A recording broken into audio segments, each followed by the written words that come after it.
নমস্কার। আজকে আমি পাতা পচা সার সম্বন্ধে কিছু বলবো এবং বলবো কিছু প্রসেস যার মাধ্যমে আপনি খুব তাড়াতাড়ি পাতা পচা সার তৈরি করতে পারেন। সেটা 2 মাস হোক, বেশ সেটা 6 মাস হোক, বা সেটা 1 বছর ধরে একটা ভালো সার। তো আমরা কিভাবে 6 মাস, 2 মাস বা 1 বছর পুরানো ভালো সুন্দর পাতা পচা সার তৈরি করব, সেই সম্বন্ধে আজকের ভিডিওটা। তো এইখানে দেখুন আমার যে এই বাগানটি আছে, এই বাগানটিতে অনেক ফলের দেখুন মাদার গাছ সহ সজনা বাগানও আছে। তো এতে প্রচুর এই ধরনের ঘাস হচ্ছে এবং এইটা আমাদের কন্টিনিউ একটা প্রসেস, কন্টিনিউ এটাকে তুলতে হবে এবং এইগুলোকে নষ্ট করতে হবে। তো এইগুলোকে আমি একেবারে নষ্ট করে বা ফেলে দিয়ে বা জ্বালিয়ে না দিয়ে এইগুলোকে, এই যে গাছের পাতা আছে দেখুন, এখানে না হলেও 7-8 বস্তা পাতা, এখানে কিছু বন ঘাস, এইগুলো কিন্তু সব এক জায়গায় আমি স্টোর করছি, মানে স্টক করে জড়ো করছি। এবং জড়ো করার পরে এইগুলোকে একটি পলিথিনের কভার দিয়ে চাপা দিয়ে দেবো এবং এতে হালকা করে আমরা যদি গোবর ছড়িয়ে দিই, তাহলে কিন্তু এইটা আপনার 6 মাসের মধ্যে একটি লিভ মোল্ড কম্পোস্ট তৈরি হয়ে যাবে। আমার যেসব অ্যাগ্লোনিমা বলুন বা ইনডোর গাছের বা ফল গাছের গোড়ায় মালচিং হিসাবে, বা যদি আমরা ইনডোর গাছের মাটি তৈরি করতে যাই, তাহলে কিন্তু বেস্ট হচ্ছে মাটি এই যে পাতা পচা সার। এর মধ্যে আপনি মাইক্রোনিউট্রিশিয়ান, ম্যাক্রোনিউট্রিশিয়ান সব কিচ্ছু পাবেন। তো সেই জন্য আলাদা করে আপনাদের কোনো বাজার থেকে সব কিনতে হবে না, প্রথম কথা। দ্বিতীয় কথা, এই সারটি দিলে কিন্তু গাছের গ্রোথ একটা প্রচণ্ড পরিমাণে ভালো হবে। যেমন এইখানে দেখুন, এইখানে আমি বাঁশ পাতা, ব্যাম্বু লিভস, এইগুলো অলমোস্ট তৈরি হয়ে গেছে, দেখুন গুঁড়ো হয়ে যাচ্ছে, ঠিক আছে। তো এইগুলো অলমোস্ট রেডি হয়ে গেছে। এইগুলো আমি অ্যাগ্লোনিমা গাছে অ্যাপ্লাই করব এবং এর মধ্যে প্রচুর সেলুলোজ থাকে, যার কারণে খুব ভালো ব্যাকটেরিয়া এবং যেগুলো গুড ব্যাকটেরিয়া, সেগুলো মাটির সঙ্গে মিশে প্রচুর পরিমাণে খাবার তৈরি করতে থাকে। এবং এখানে আমার এই যে নজনা গাছগুলো দেখছেন, সজনা গাছ বলতে পারেন বা নজনা গাছ, ওডিসি 3 ভ্যারাইটি।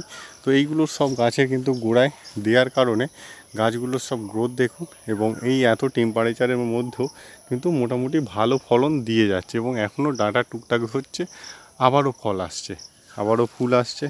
এইটা একটি ভিয়েতনাম মালটা গাছ এবং গাছটির গ্রোথ দেখুন এবং নতুন নতুন কত সুন্দর শুটস আসছে। তো এইগুলো কিন্তু এই লিভ মোল্ড কম্পোস্টের এই কারণে। তো এই লিভ মোল্ড কম্পোস্ট আমরা বানাবো কী করে? যারা ছাদ বাগানে আছেন, তারা বাড়ির যে কিচেন ওয়েস্ট আছে, প্লাস হচ্ছে আপনাদের যে গাছগুলো আছে ছাদে, সেই পাতাগুলোকে নিয়ে আপনারা যখন পরিষ্কার করছেন একটা টাইম বা দুটো টাইম, সেইগুলোকে সবসময় স্টোর করে একটি পলিথিন প্যাকের মধ্যে জাস্ট বস্তাবন্দি করে রেখে দিন এবং 6 মাস পরে রেজাল্ট দেখবেন যে অটোমেটিক্যালি ওটা আপনার পাতা পচা সারে কনভার্ট হয়ে গেছে। এবার যদি আরও একটু ত্বরান্বিত করতে চান, তো মাঝে মাঝে ওতে একটু জল দিয়ে স্প্রে করবেন।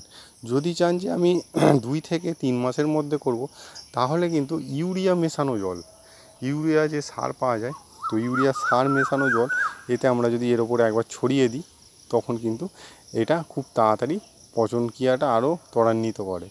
এবং যদি কেউ জৈবভাবে করতে চান, তাহলে কিন্তু ওতে আপনারা গোবর সার এবং গুড়, যেটা ভেলি গুড় বা যেটা এমনি চিটা গুড় যেটাকে বলা হয়, ওটাকেও আপনারা কিন্তু ওতে একটা 10 গ্রাম, ধরুন 1 বস্তা পাতা করলে তাতে 10 থেকে 15 গ্রাম গুড় নিলেন, নিয়ে সেটাকে ঝলে গুলে ওর উপরে দিয়ে দিলেন, দিয়ে বস্তার মুখটা আলগা করে বন্ধ করে দিলেন, দিয়ে এবার একটা করে যদি আপনি ছায়াযুক্ত স্থানে রেখে দেন, তাহলে কিন্তু আপনারা ভালো রেজাল্ট পাবেন। ওটা 3 মাসের মধ্যে আপনার রেডি হয়ে যাবে। এখানে আমার দেখুন কমলা লেবুর গাছ এগুলো, এবং নতুন নতুন আবার কিন্তু শুটস বেরোনো শুরু হয়ে গেছে এবং গাছগুলোর ফলিয়াজ দেখুন কত সুন্দর গ্রোথ। আর এইগুলোতে আছে আমার কাগজি লেবুর গাছ এবং ফলনতে বছরে বাম্পারি ফলন এসছে, আপনারা দেখতে পাচ্ছেন, এবং নতুন নতুন শুটস এসছে। এই বছরে এই গাছগুলোকে আমি কলম করব এবং আরও এখানে আমার 50টি মোট গাছ আছে পুকুরের পাড় থেকে, এবং আরও 100টির মতো বসাবো চারিদিক দিয়ে। তো মোটামুটি এর থেকে আপনি যদি এরকম 100টা গাছ ম্যাচিওর 3-4 বছরের হয়, আপনি প্রত্যেক বছর 50,000 টাকা কিছু না করে পেয়ে যাবেন। জাস্ট একটু ন্যূনতম ট্রিটমেন্ট করতে হবে। যাদের বাড়িতে সবসময় ব্যস্ত লোক, ঠিক আছে, বা ধরুন ডাঙায় বা বাগানে কাজ করার লোক নেই বা লেবার পাওয়া যাচ্ছে না, তাদের জন্য কিন্তু লেবু গাছটা একটি খুবই অর্থকরী এবং বাণিজ্যিকভাবে সফল একটি ফসল, এবং এটা সবসময় বাজারে ডিমান্ড থাকে। তো আজকে আমি দেখালাম যে এই পাতা পচা সারের কীভাবে প্রসেস করতে হয়, এবং এই সারের রেজাল্টও আপনাদের দেখালাম, যে আমি এই সার ইউজ করে আমার বাগানে রেজাল্টগুলো দেখালাম। দেখুন এত যে ঘাস হয়েছে, এইগুলো কিন্তু এইভাবে দিয়ে দেবো। দেখুন লেবুর ফলনটা শুধু দেখুন কত সুন্দর হয়েছে, পাতার থেকে লেবু বেশি। তো এইভাবে যদি আমরা করি, আমাদের একটা আর্থিক দিক দিয়েও সফলতা আসে। যেমন ধরুন পাতা পচা সারে আমাদের 1 পয়সাও খরচা নেই, অথচ একটা খুব স্ট্রং আমরা সার পেয়ে যাচ্ছি, জৈব সার।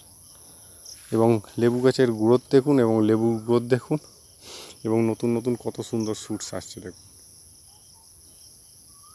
এটা বৃষ্টির জল এবং পাতা পচা সারের একটা কম্বিনেশান অ্যাকশানে এত সুন্দর রেজাল্ট পাওয়া যায়, আপনি ধারণাও করতে পারবেন না যদি না অ্যাপ্লাই করেন।